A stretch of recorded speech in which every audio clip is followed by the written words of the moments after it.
एरंडोली जिल्हा परिषद गटात सुरू असलेल्या प्रचार मोहिमेला आज उत्साहपूर्ण वातावरणात वेग आला। या प्रचार मोहिमेचा शुभारंभ आमदार डॉक्टर सुरेश भाऊ खाडे यांच्या हस्ते करण्यात आला। यावेळी परिसरातील कार्यकर्ते, पदाधिकारी व नागरिक मोठ्या संख्येने उपस्थित होते। ढोल ताशांच्या गजरात व जल्लोषपूर्ण वातावरणात प्रचाराची सुरुवात करण्यात आली।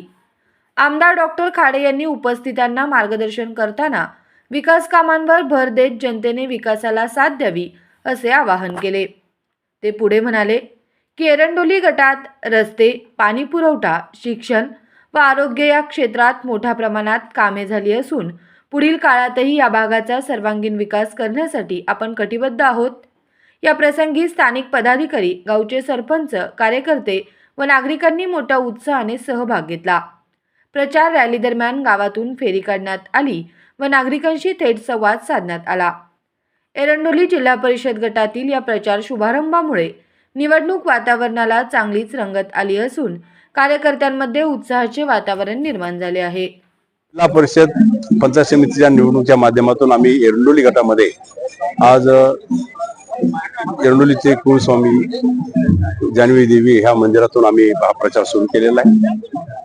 आज ह्या प्रचाराला सगळे उमेदवार, सर्व नागरिक बंधू बहिणी सगळे इथे उपस्थित राहिलेले आहेत, मोठ्या संख्येने इथे उपस्थित दाखवलेले आहे।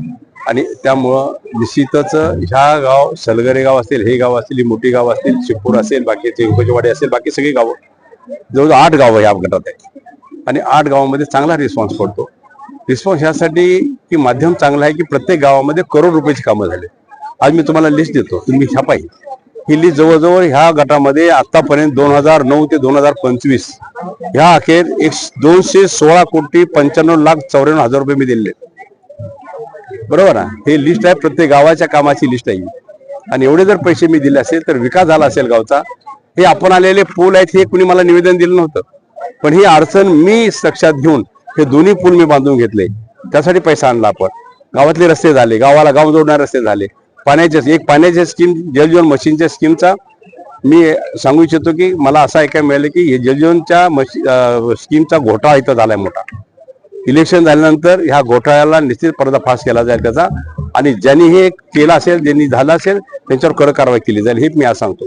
तर ह्या दृष्टिकोनातून आपण काम करत असताना आपण हेच मागतो, विकास करून मतदान मागतोय। आम्ही आश्वासन देऊन मतदान मागायला आलेलो नाहीये। आम्ही तुम्हाला विकास केलाय, पैसा दिलाय, विकास झालाय, विकास समोर तुमच्या डोळ्यासमोर आहे, मग तुम्ही मतदान करताय कोणाला? आता आले तर हे आम्ही करू, ते आम्ही करू, ते आम्ही करू, आणि हे बाकीचे आहे ते पैसा कुठून आणणार आहे ते? आणि हे आता पॅनल उभा राहिले, यांचे नेते आहेत, हे ह्यांच्याकडे तर कुठं पैसा आहे, कुठून आणणार ते पैसे? तर ह्या अडचणी आहेत सगळ्या। विकास थांबवू नका, विकासाला गती द्या। त्यासाठी भाजपच्या चिन्हावर बटन दाबून आमच्या सगळ्या उमेदवारांना आपण विजयी करा, एवढीच मी आपल्याला सांगतो। आमचे उमेदवार आहेत सौ जयश्री तानाजी पाटील, ह्या सलगरमध्ये जिल्हा परिषद उभे आहेत। सौ मनीषा रायगोंडा पाटील हे आमच्या इथल्या पंचायत समितीचे आहेत, आणि बेळंकीचे आहेत, आमचे कोरे सर आहेत, कोरे सरांच्या त्यांच्या माध्यमातून असे तगडे उमेदवार आम्ही इथे दिले आहेत। त्यांना आपण 5 तारखेला कमळाच्या पुढचं बटन दाबावं आणि यांना निवडून द्यावं, एवढीच मी आपल्याला विनंती करतो। धन्यवाद। महापालिकेत जे केलं की भाजप विरुद्ध एकत्र लढण्याचा प्रयत्न केला, अपयश झाले। विकासाचा मुद्दा न घेता वैयक्तिक राजकारण, टीका टिप्पणीच फक्त विरोधक करतात। आता जनता शानी झाल्यास जनतेला विकास पाहिजे, माणूस हाकेला ओ देणारा पाहिजे, सुखादुखात साथ देणारा माणूस पाहिजे, ही जनता ओळखते। कुणी काही करून चालणार नाही। माझ्या विधानसभेला पण सगळे पक्ष एका जागी झाले, भाजप विरुद्ध सगळे ताकदीने लागले कामाला, पण तरी पण जनतेने साथ दिली। 37,000 लीड आपण इथं आलो। आज नगरपालिका बघितलं तरी सुद्धा जनतेने साथ दिली आपल्याला। सगळे मिळून 39 आहेत आणि आम्ही फक्त 39 आहे। म्हणजे हे दिलेला आशीर्वाद आहे, जनतेने दिलेला आशीर्वाद आहे। त्यामुळे जनता विकासाच्या मागे राहील।